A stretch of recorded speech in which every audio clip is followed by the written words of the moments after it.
வணக்கம். இப்போ ஆரி work blouse எப்படி தைக்கிறதுன்னு பார்ப்போம்.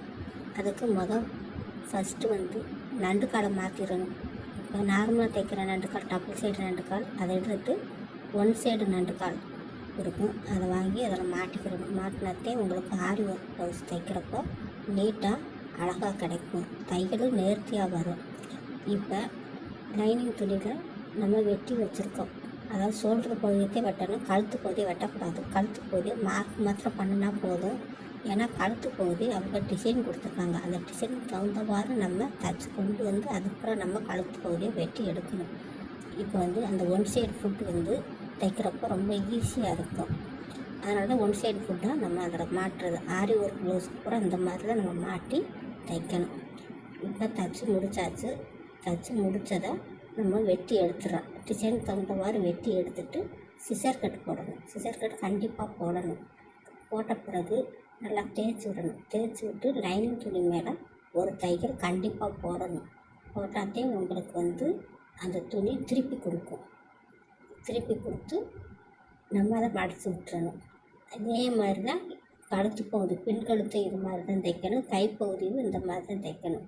அடித்து திருப்பணும். நல்ல பக்கத்து மேலே லைனிங் துணியை போட்டு தச்சு எடுத்து வெட்டி முடித்த பிறகு சிசர் கட் கண்டிப்பாக போடணும்.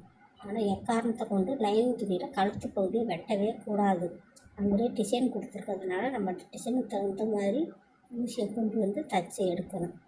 இப்போ கழுத்து பகுதி அது மாதிரி தச்சு எடுத்தாச்சு. தச்சு எடுத்ததை வெட்டி எடுத்து சிசர் கட் போட்டு படிமான தையல் போட்டு அது பிறகு ஓரத்தையல் போட்டு எடுத்துகிட்டு மீதமுள்ள துணி எல்லாமும் வெட்டி எடுத்துடணும். வெட்டி எடுத்துட்டோம்னா உங்களுக்கு தையல் நேர்த்தியாக இருக்கும். துணி அழகாகவும் சுருக்கம் இல்லாமல் இருக்கும். இப்போ பின்கழுத்து முடிஞ்சிச்சு. இதே மாதிரி கைப்பகுதியவும் இது மாதிரி தைச்சி முடிக்கணும். உடம்பு பகுதியவும் முன்பகுதியும் இது மாதிரி தைச்சி முடிச்சிடணும். இப்போ ஒன் சைடு ஃபுட்டை வச்சே நம்ம இதெல்லாம் தைச்சி முடிச்சுட்டு அடுத்து டபுள் சைடு ஃபுட்டை வச்சு நம்ம ஃபினிஷிங்கி முடிக்கணும். இப்போ தைச்சி முடித்தாச்சு. தைச்சி முடிச்சா சுருக்கம் இல்லாமல் இருக்கும். எப்படி இருக்குன்னு பாருங்கள். நல்லா சூப்பராக வந்திருக்கு. டிசைன் ஆரி ஒர்க் ப்ளவுஸு. புது மாடல் கோலங்கள் போட்டிருக்கு. இந்த துணி பட்டுச்சடைக்குள்ளது. பிடிச்சிருந்தா லைக் பண்ணுங்கள், கமெண்ட் பண்ணுங்கள், ஷேர் பண்ணுங்கள். இதன் ரேட்டு நான் இப்போ தையக்கூலி மாத்திரம் 400 வாங்குகிறேன். ஒர்க்கு அவங்களே போட்டு கொடுத்துட்டாங்க. நம்ம வெட்டி தைக்கிறது தான். நல்லா இருக்கான்னு பார்த்து சொல்லுங்கள், கமெண்ட் பண்ணுங்கள், ஷேர் பண்ணுங்கள். வணக்கம்.